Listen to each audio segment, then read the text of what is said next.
This is Bhutan, a country you might not have heard about. Nestled between the giants of China to the north and India to the south, Bhutan is a landlocked gem. This small kingdom stretches across the eastern ridges of the Himalayas, comprising deep valleys and snow-clad peaks.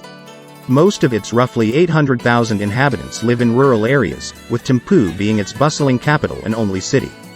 Diverse ethnic groups, including the Ngalaps, Sharchops, and the indigenous Lhotshampa, lend to a rich cultural tapestry, with Dzongkha as the official language. It's a land where traditions thrive alongside modernity, monasteries perch precariously on cliffs, and dragons are deeply woven into the fabric of its folklore. Venture into the tale of Bhutan, and you'll discover a kingdom that truly epitomizes the blend of the ancient and the contemporary. Bhutan is abundant in hydropower potential, with its mighty rivers flowing from the Himalayas.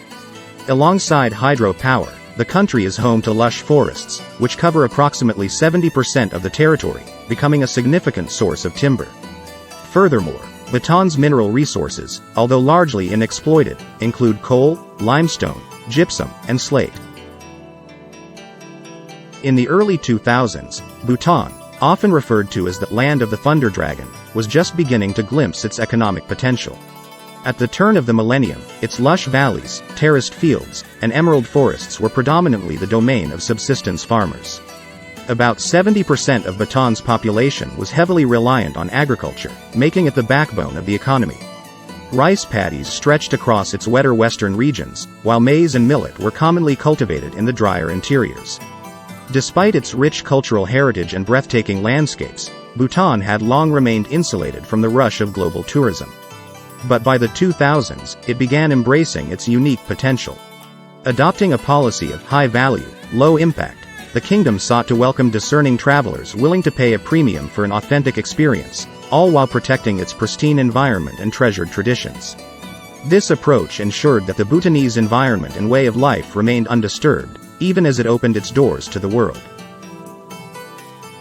But perhaps the most transformative development of that era was Bhutan's venture into hydropower projects. Recognizing the immense potential of its gushing rivers and steep topography, Bhutan commenced harnessing this renewable energy source. Partnering with its neighboring giant, India, Bhutan initiated a series of projects that would not only electrify its remote villages but also export surplus power. This partnership laid the foundation for a symbiotic relationship, with India becoming a significant investor and consumer of Bhutanese hydropower, thereby providing the tiny Himalayan nation with a steady stream of revenue. In essence, the early 2000s was a pivotal period for Bhutan, a time when it began transitioning from a traditional agrarian economy to one that was recognizing and harnessing its diverse potentials, from green energy to exclusive tourism. Fast forward to today, and Bhutan's economic landscape is markedly transformed. Hydropower exports to India have become a cornerstone of Bhutan's economic prowess. As of recent data, these exports account for about 40% of the kingdom's total revenue and a staggering 25% of its GDP. The serenity of its mountains and the purity of its air have catapulted Bhutan into the global tourism spotlight. The number of tourists visiting Bhutan surged from approximately 6,000 in the year 2000 to over 300,000 in 2019, a testament to the kingdom's growing allure. While Bhutan's unique, high-value, low-impact tourism policy has ensured that the influx of travelers doesn't harm its delicate ecosystem, the revenue from tourism has substantially benefited its economy. It's estimated that the tourism sector contributes about 5 to 6% to Bhutan's GDP, providing employment opportunities and driving ancillary industries. Furthermore, while the importance of agriculture has somewhat diminished as a percentage of the GDP, it remains a significant employer, engaging nearly 60% of the population. Bhutan's lush valleys yield crops that range from rice and maize to oranges, apples, and cardamom, the latter being a notable export. Handicrafts, with their intricate designs and indigenous techniques, have carved a niche in both domestic and international markets. The weaving of traditional textiles, woodwork, and papermaking are not just crafts. They are threads that connect Bhutan's rich past to its progressive present. However, what truly sets Bhutan apart on the global stage is its unwavering commitment to environmental conservation. Despite developmental pressures, Bhutan produces 3 times the amount of renewable energy it consumes, making it the world's only carbon-negative country. While many nations grapple with the challenge of reducing their carbon footprint, Bhutan's forests absorb over 6 million tons of carbon dioxide annually, which is more than its total emissions of approximately 2.2 million tons, showcasing a model of sustainable development for the world. Bhutan, often lauded for its distinct identity rooted in rich traditions, has seen a dramatic shift in its economic dynamics over the years.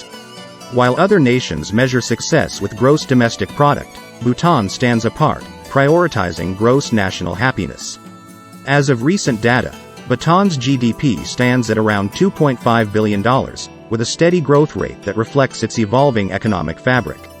Within this framework, while the importance of agriculture has somewhat diminished as a percentage of the GDP, accounting for about 16% in recent years, it remains a linchpin for the nation's livelihood. Engaging nearly 60% of the population, agriculture stands as a testament to Bhutan's deep-seated connection to its land and traditions. This intricate blend of tradition and economic pragmatism underscores Bhutan's journey in the global economic landscape. While Bhutan's economy has been steadily growing, the cost of living in this Himalayan kingdom remains relatively moderate, although there are notable differences between urban and rural areas. In the capital city of Thimphu, the rapid pace of urbanization and a surge in demand for modern amenities have pushed up housing prices. Renting a decent apartment in Thimphu can be relatively pricier compared to other parts of the country. Food prices, particularly for local produce like red rice, chilies, and cheese, remain reasonable, with a variety of traditional dishes available at modest rates. Imported goods, due to the country's limited accessibility, can be more expensive. Transportation within Bhutan is affordable, with a well-connected bus network. However, owning private vehicles has become a growing trend among the urban population, leading to slightly increased transportation costs in recent years. The government's initiative to offer free education and healthcare services significantly reduces the burden of living costs for the average Bhutanese. However, with the rise of tourism, entertainment, and dining out, especially in urban centers, there's a noticeable uptick in prices. Rural areas, in contrast, have a lower cost of living. Many families own land and engage in subsistence farming, which reduces their expenditure on food. Traditional homes, often passed down through generations, also mean minimal housing expenses for a majority of the rural populace. In essence, while Bhutan remains relatively affordable, there is a gradual increase in living costs, especially in urban areas, as the country continues its path of modernization intertwined with tradition. From the subtle nuances of daily living expenses to the broader strokes of its economic canvas, Bhutan's journey of modernization and development is indeed fascinating. However, progress hasn't come without challenges. The scenic vistas and tranquil life in cities like Thimphu belie the underlying issues brought about by rapid urbanization. As more and more people migrate from rural to urban areas, there's a palpable strain on the infrastructure. Roads, housing, sanitation, and public facilities are all feeling the pressure. Furthermore, while Bhutan's dedication to environmental preservation is commendable, the looming specter of climate change threatens its serene landscapes. The glaciers, which play a pivotal role in the ecosystem and the nation's hydropower resources, are retreating.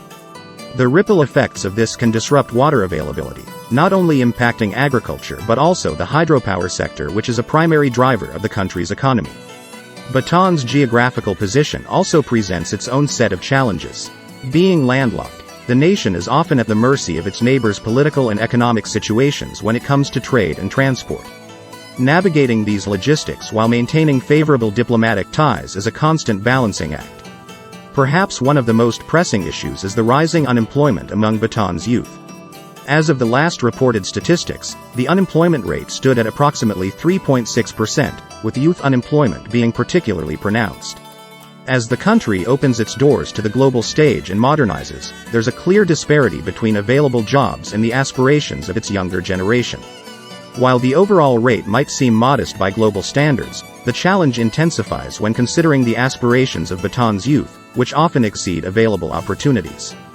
The nation is grappling with how to align its job market with the contemporary skills and aspirations of this demographic. In the realm of technology, Bhutan's aspirations are evident. In 2017, the Bhutan Innovation and Technology Center, BITC, was launched in Thimphu, aimed at fostering tech startups and promoting digital literacy. The nation's vision to transform itself into an IT-driven knowledge-based society is on the rise, with IT parks and incubation centers being established to nurture young entrepreneurs. Organic farming is another avenue where Bhutan has showcased foresight. The government pledged in 2012 to become the world's first 100% organic nation by 2020. While challenges have somewhat delayed this ambitious target, considerable progress has been made. As of 2019, about 30% of its farmers were already practicing organic farming. These advancements aren't mere economic pursuits but are intricately linked with Bhutan's gross national happiness (GNH) philosophy. GNH, introduced in the 1970s by the fourth king, encompasses four pillars: sustainable development, environmental protection, cultural preservation, and good governance. A 2019 survey by the Center for Bhutan Studies showed a 7.5% increase in GNH from the previous assessment done in 2015, indicating that even amidst rapid modernization, the overall well-being of its citizens remains a top priority. As Bhutan strides into the future, it does so with a unique blend of ambition and mindfulness, ensuring that its growth narrative remains as enchanting as its picturesque landscapes. Thank you for watching. If you found this video helpful or enjoyable, please give it a thumbs up. To stay updated with our latest content, make sure to hit the subscribe button and activate the notification bell. Your support is truly appreciated. See you in the next video.